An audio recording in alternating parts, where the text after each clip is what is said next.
Hey APUSH gang, I am going to, in this video, do a real quick review of period 3. I am looking at the required factual content from APUSH. Looks like it was updated 2015. I don't know that there is a more recent one, but I'm going to go ahead and go through this information for period 3, and I haven't really even looked at it, so I'm going off of my noggin. So I will probably send you a PowerPoint to go along with it, but I might not. I haven't decided yet. I still have to do a test for my geography kids tomorrow. So here we go. All right, period 3, French and Indian trade networks. Oh, wow. All right, so if you'll notice the date, it says 1754. So this is the very beginning of the French and Indian War. And the French controlled the middle part of North America, and they got along pretty well with the Indians. If you will recall from our early discussions that the French did not colonize North America like the British did and the Spanish did. They were really here for trading purposes, for fur trading and sending those furs back to France. And so they had a really special relationship with the Indians. It was beneficial to the Indians. And so they had some outposts here and there throughout the Ohio River Valley. And of course, what was happening in Europe, conflict between the French and the British in Europe, oftentimes transferred itself to the relationship between the British and the French in North America. And so you have a conflict brewing there as settlers are trying to move into that western area that the French controlled. So the French had a good relationship with the Native Americans because it was a financially beneficial relationship for the two of them. When George Washington was 21 years old, he was sent by, I believe, General Braddock of the British military to do some land surveying, and sent some men with him, and George Washington found himself in a conflict with some French scouts. One of the French scouts was wounded pretty significantly, might have even been killed, I can't remember now. But word got back to the French fort at Duquesne, which looks like Tuscany, but Duquesne. And I believe that's where it was. And they came back, they brought a French contingency back, and George Washington quickly built Fort Necessity to protect himself from the coming onslaught. And as it turned out, he lost multitudes of men and had to surrender the fort, but was released and went on to fight the French. So I'm not sure exactly what they're looking for in that particular term, French-Indian trade networks, but there you go. 7 Years' War, again, 1754 to 1763, was involved the French and the Indians against the British and their colonial partners. In the years of the French and Indian War, the colonists fought alongside the British. George Washington is a perfect example of that. And he fought valiantly and probably earned the respect that carried him for the rest of his life back to the French and Indian War. Ultimately, the British were victorious. Some of the Native American tribes switched sides. If you remember, we talked a lot about the Iroquois Federation, how they played the various European countries off of one another. So the 7 Years' War was, again, a duplication of what was happening over in Europe. It bled into the empires that the French and the British had around the world. But ultimately, the British were successful. The British and the colonists were successful in defeating the French and their Indian allies to the demise, unfortunately, of those Native Americans that sided with the French.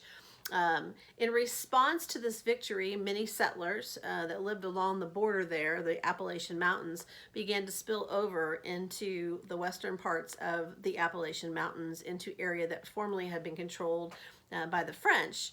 And that was very alarming for the British because they didn't really have the resources to protect those colonists. And so there was a continuation of the war, I guess you could say. Lots of conflict arose as a result of this movement of settlers into new land. The British found themselves strapped for cash. They were, again, fighting on 2 different continents, had been fighting all around the world. They sent probably several thousand more troops over the next few years over to North America. And so they made the decision that they did not want settlers in their colonial empire in North America moving into that territory west of the Appalachian Mountains. And so Parliament passed the Proclamation Line of 1763, which prohibited settlers from moving into that area. They were extremely upset because they felt that that's what they fought for, the right to move into that territory and kick the French out. Some people defied orders and stayed anyway. Some of them threw a fit, but it planted the first seeds of angst and separation between themselves and the mother country of Great Britain. All right, let me see what else I got here. Oh, that's a big one. The Enlightenment. Okay, so during the years after the French and Indian War, a lot of those movers and shakers, important folk within colonial government, Thomas Jefferson happens to come to mind, Benjamin Franklin, not so much George Washington. George Washington was a self-taught man, didn't have a lot of higher education, didn't speak foreign languages.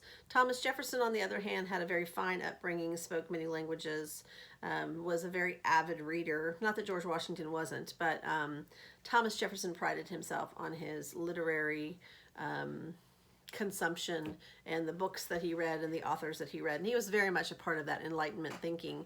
And if you guys have studied the Enlightenment, probably even in English class and some of the literature that you read, but the idea that I don't have a definition in front of me, so I'm just kind of going on the swing, but the idea that science and reason could replace some of those what they might refer to as crutches of religion from previous generations. And so the Enlightenment is oftentimes thought of through the lens of history as from religious folks as a puffing up and minimizing the importance and significance of God in the affairs of man. And there probably was a little bit of that. There was a lot of that in some cases, a little bit in others. I personally think that science and religion or faith are co-partners, but unfortunately the organized church for centuries resisted that. So, hello Chapman. How was your coffee place? Very good. Chapman got to sit inside a coffee shop today. He was so excited. Crazy. Yeah. Hi, students. Hello. Do you need my keys? Yeah. They're probably in here, so find them for yourself. All right, let's see here. I would say that, I'm not sure, but I'm guessing that Benjamin Franklin and Thomas Jefferson would be those targeted Enlightenment thinkers. And then, of course, Thomas Jefferson in particular's writings were oftentimes based upon Enlightenment thinkers such as John Locke. If you were to compare Thomas Jefferson's writing, even the Declaration of Independence, up against some of John Locke's writings, you would almost think that he plagiarized. I think I've mentioned that before. Let's see here. American independence and the Revolution. That's pretty big. Probably the most important thing to know about the American Revolution is that the French and Indian War and the need to pay for that war and to protect colonial interests is what caused Parliament to reinsert itself in the colony's businesses and to enforce the Navigation Acts and stop practicing salutary neglect. They needed some cash to pay for their adventures.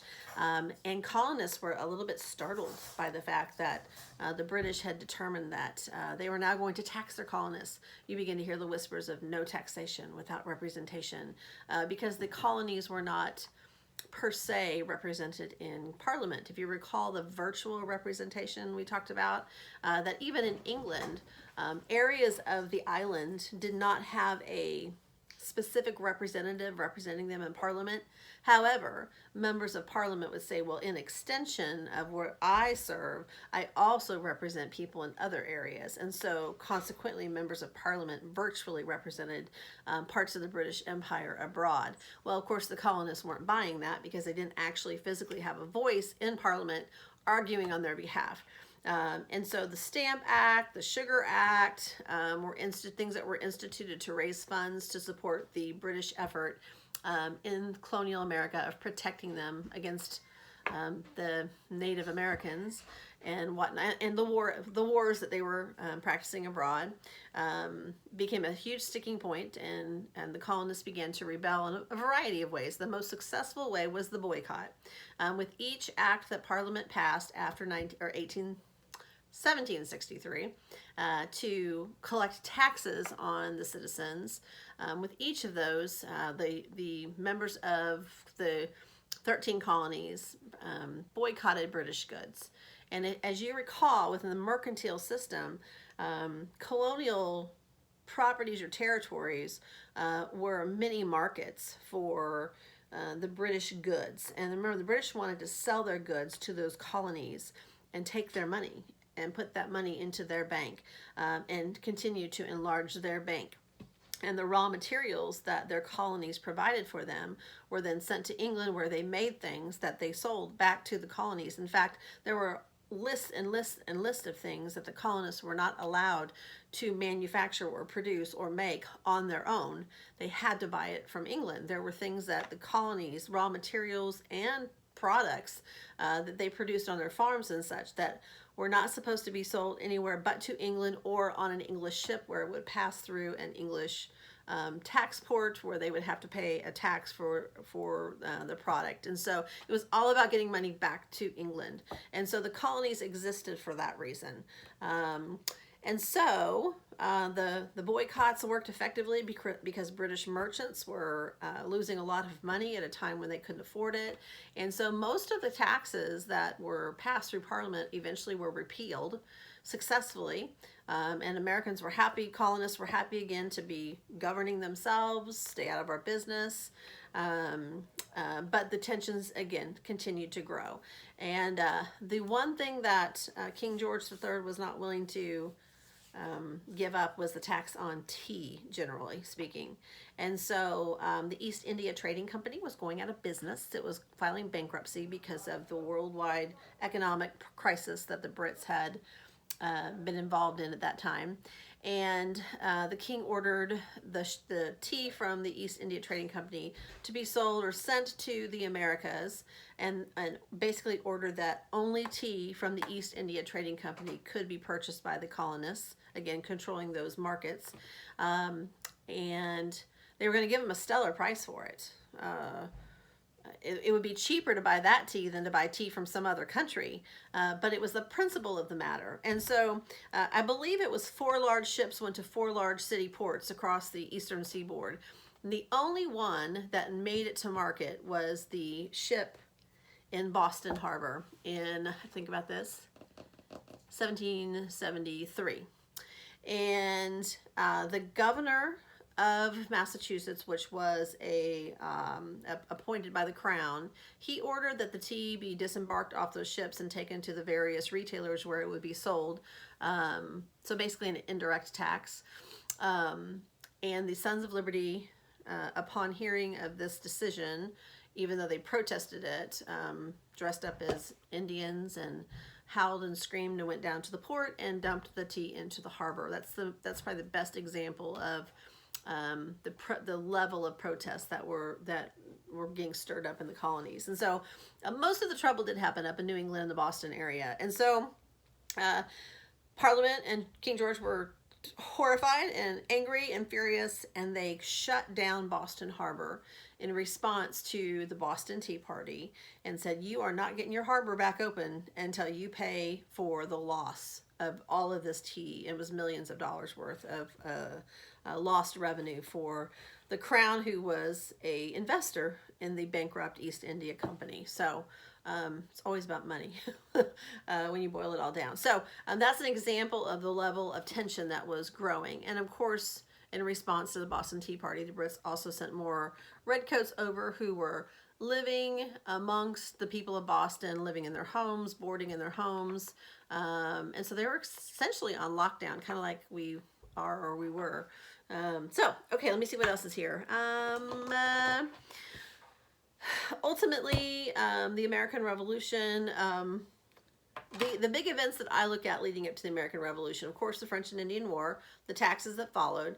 In 1770, the Boston Tea Party, no, I'm sorry, the Boston Massacre, in which unarmed civilians were killed accidentally in a tense situation with some redcoats. Remember, John Adams represented the soldiers. The Boston Massacre simply represented the tensions that existed. I'll just say that. And so the next significant, there are lots of other things. Judges were displaced. Governments were disbanded and replaced by the crown's people. If you want to know all of those things, I encourage you to read the Declaration of Independence and all of the case that Thomas Jefferson makes against the crown. It lists a whole host of things that we never even get to talk about in class because there's not time. So 1770, the Boston Massacre, 1730, the Boston Tea Party, and then the Second Continental Congress meets to talk about what to do about the closing of the Boston Harbor and how can we make this right and what can we do to help them out. And then the British, as you know, were very frustrated by the circumstances and situation in Boston. And so they went after a couple of the ringleaders, Samuel Adams, who was a member of the Sons of Liberty, and John Hancock, who was the wealthiest man in New England, one of the most significant smugglers of goods because of his big shipping company. There were warrants out for their arrest, and the British had also gotten information that in the countryside outside of Boston and Lexington and Concord that there were large stashes of ammunition that the militia were storing up in case they needed it, potentially to be used against the British. And so they marched in the middle of the night. They sailed their ships around. They got off on foot. Paul Revere and his friends, 13 of them, ran across the country saying the British are coming. The British encountered the Lexington Minutemen. They fired on them when they would not move, killed a few of them, moved on to Concord, where they did not find the stash of ammunition, realized that it had been moved, and so they lit everything on fire. And as they were crossing back across a bridge, a militia had formed and shot at them, killing some of their soldiers. And then it was a full-fledged quick march back to Boston. Meanwhile, the entire countryside had been warned and told that the British were burning homes and shooting people. And so those sweet little Massachusetts farmers took aim at the British soldiers. And I believe, I don't have the number in front of me, but it's popping into mind, there were probably 300 or so British soldiers that were shot. A little less than 100 that were killed. But it was, I mean, this is civilians taking up arms against the army that is there to protect them. So it was huge. So Second Continental Congress suddenly reconvenes because things have significantly escalated. And if you remember John Dickinson, they met in Philadelphia at the State House there. They met in Philadelphia largely because it was inland, and they would have fair warning if the British ships came up the, what is the name of the river that goes into Philadelphia? It is escaping me. Anyway, but it was far enough inland that they would have fair warning to leave. So they kept meeting in the Philadelphia State House, where just probably 4 blocks from Benjamin Franklin's home. And they met there. There were several important delegates. John Adams, of course, Sam Adams, John Hancock, Benjamin Rush, Benjamin Franklin, John Dickinson, whole host of people, famous people, George Washington, Thomas Jefferson, William Henry Lee. So anyway, these guys all meet, trying to figure out what to do about the increased problems in Boston and the fact that civilians have taken up arms against the British. John Adams calls for a Declaration of Independence. They're not quite there yet. They form a committee. Thomas Jefferson is asked to pen this Declaration of Independence, as Benjamin Franklin so aptly said. The Declaration of Independence is stating what is already true. We are already a free and independent people. The British just don't know it yet. And so, ultimately, the king sent a letter back to John Hancock, who presided over the Second Continental Congress as the president, and he read it to the audience and said, the king's answer to our petition, the olive branch petition, was that if you do not cease and assist, you will all be hung either separately or together. You are traitors. Knock it off. And so that really consolidated their conviction that it was time. and so they voted on the Declaration of Independence, and the war begins. They voted for George Washington to serve as the commander of the Continental Army, largely because of his reputation in the French and Indian War, largely because he was a large landowner in the largest and most significant state of Virginia. And so he scoots off to war, doesn't actually see a whole lot of conflict. Much of the fighting takes place in upstate New York. Wow, I'm really, I'm pushing it here. Okay, so, William Howe, oh darn it, I'm running out of battery here. William Howe is the general or the admiral of the British fleet that is going to be involved in the first part of the war. And I'm trying to think the name of the general up north that comes from upstate New York. John Burgoyne. Wow, I can't believe I remember that. And so, Benedict Arnold and some other generals fight the British in upstate New York. The British thought it would be a good idea to come down through upstate New York and meet in the middle and cut the north in half from the south, and basically distract the rest of the colonies from the hubbub up in Boston area. George Washington liberates Boston Harbor by capturing the cannons from Fort Ticonderoga. Henry Knox serves as his commander of armaments. Another significant battle, of course, was the Battle of Trenton on Christmas Eve, when the army was about to expire, essentially. On December 31st, Washington needed a big win. This is the very beginning of the war. This is actually in 1776, just 6 months after the Declaration of Independence. And so on the evening of Christmas, George Washington and several hundred, actually I think up to 2,000 soldiers crossed over the Trenton River in the nasty weather. Alexander Hamilton was there. Future President James Monroe was there. They cross over, they make their way to Trenton, where they catch the German mercenaries off guard, and take about, I think they took 800 prisoners captive within the town of Trenton. The next day they had a skirmish near Princeton, New Jersey, where they captured another 1,000 or so soldiers.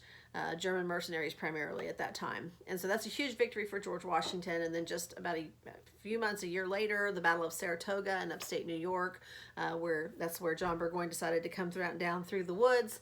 And sharpshooters in the colonies took out the Indian scouts, took out his officers, and by the time he reached Saratoga, he was completely surrounded without anybody coming to help him. And so when General Burgoyne surrendered, he surrendered several thousand soldiers, and it was devastating to the British cause. Really, the reason ultimately the war was won is because we could outlast them. The British didn't even have enough soldiers to fight. They're hiring Germans because of their ongoing conflicts to hold their empire together. It was a waiting game. Ultimately, the Marquis de Lafayette, a young soldier from France, comes and helps. The French do finally agree to help the American cause, and they recognize them largely because of the Battle of Saratoga. That's very important. And at the Battle of Yorktown, which is considered the last big major British loss, which leads to victory for the American cause, General Cornwallis of the British Army ends up getting stuck and trapped on a peninsula of Yorktown and has to surrender his army to George Washington, and that sealed the deal. So those are kind of the big bullet points of the American Revolution. Probably the most important thing beyond the primary battles. AP always talks about cause and effect, but is the fact that during the war, the Articles of Confederation were written that were designed to serve as the United States Constitution. The United States was going to be a loose confederation of states with a very weak federal government, but just a loose confederation. And that Constitution was severely ineffective. And while it saw us through the war, it was only 3 or 4 years beyond the war that the country and the governance and the structure, the political structure began to just completely fall apart, and a new convention was called to Philadelphia to consider a new constitution. My battery is getting ready to die on my phone, so I'm going to stop here. So this is period 3 from the French and Indian War to the end of the American Revolution, and I will pick up there in a little bit. Bye.